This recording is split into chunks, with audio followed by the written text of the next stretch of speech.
Good evening, friends. This is Colonel Pradeep Pendyala on the eve of Mahatma Gandhi Jayanti tomorrow. Let me share with you few facts about Mahatma Gandhi, which I am sure you might not be knowing. Well, let me ask you a simple question. Who could be the gentleman who called Mahatma Gandhi as father of the nation for the first time? Who was the person who called him as father of the nation for first occasion? Would you believe it was none other than Subhash Chandra Bose? Subhash Chandra Bose was the first person to call Mahatma Gandhi as the father of the nation. Later, definitely Parliament of India officially recognized him as the father of the nation. Usually, father of the nation is normally given the title to the first president of a nation. However, Mahatma Gandhi was not the president of the nation, nor did he ever thought of becoming one. He never yearned to become a president of India. Neither he was ever a president of India. Despite that, he is being called as father of the nation.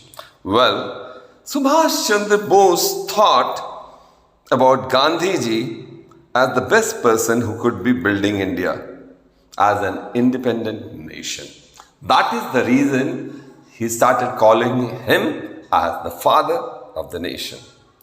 Normally, nation is built, dear friends, on its geographical or political boundaries.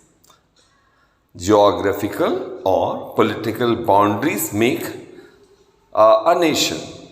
Well, it is also built on emotional unity and not because of its history. Some nations attain emotional unity because of its common language. But India doesn't have a common language. So many languages are being spoken. Despite that, Gandhiji could brought some emotional unity among Indians. How did he achieve that? Well, if you see, Bangladesh has a common language, Bengali. So there has to be this unity. Despite that, how did he achieve this enormous task of emotional unity in millions of Indians?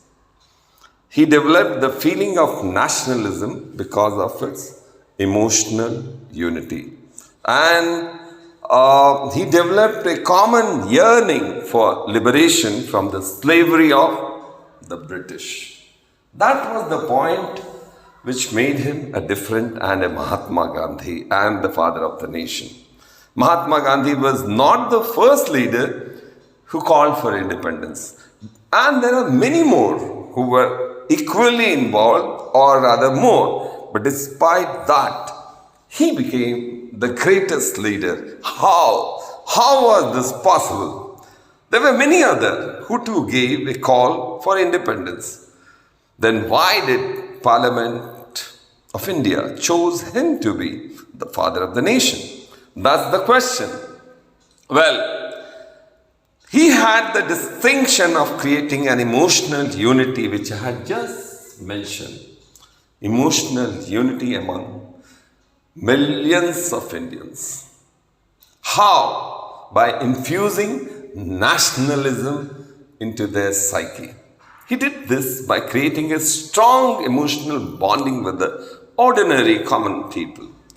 Once he was asked in a court, what's his name and his occupation? Would you believe what did he reply? He said, I'm a farmer and I'm a weaver. By this statement, invariably, he struck a chord with millions of farmers and weavers of India. This is the style of his thinking.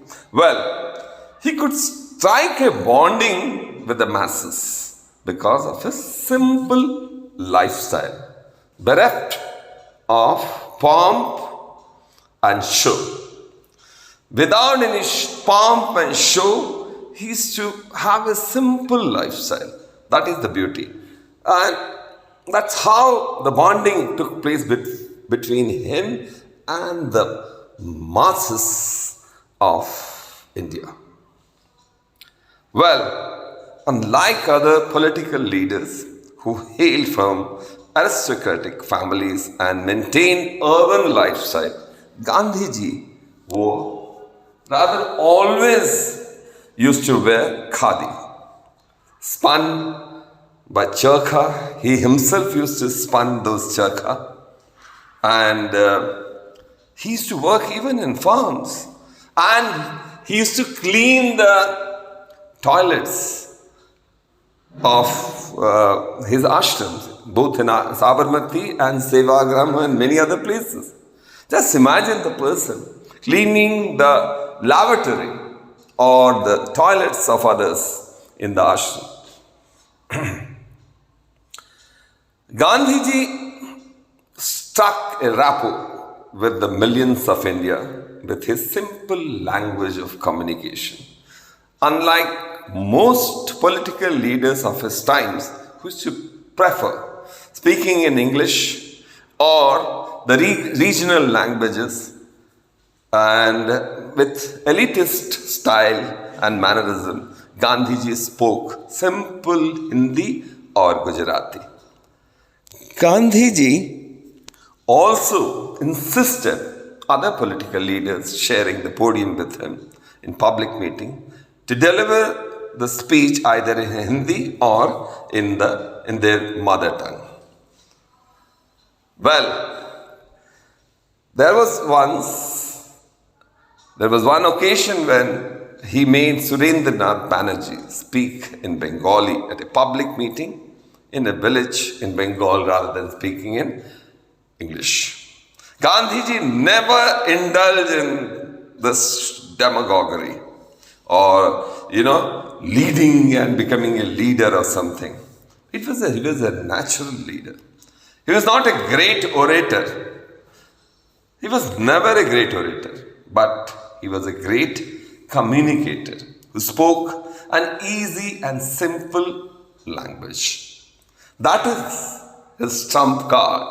Another reason why Gandhiji could spread the feeling of nationalism among the millions of Indians was by involving women in his Satyagraha movement. Millions of women across India took part in his historic salt Satyagraha, and this movement they did boycott foreign clothes and they did have non-cooperation with the British government. Thousands of women volunteered to be arrested during those non-violent moments. He also tirelessly worked to achieve Hindu-Muslim unity. That was the thing which costed him his life. I would say he was assassinated only in that particular aspect because he worked very hard to achieve Hindu-Muslim unity, and this was misunderstood and he was assassinated, unfortunately. Removal of the bane of untouchability among the Hindus was one of his missions, untouchability. He brought this Harijan Sevak Sangh for the very purpose and encouraged his friends from the upper caste to take up leather work, which used to be known to be from the lower caste people's work. But he insisted these upper caste workers to take up leather work so that there was some unity and understanding and between the high caste and the low caste by starting leather work by the upper caste Hindus. That was the thing. All his activity at mobilizing people of diverse background, religion, caste, language, and gender for the cause of national unity and freedom struggle.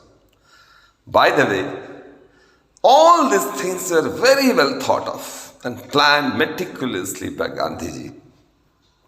That was the reason for our independence and the unity of nationalism and success of his movement.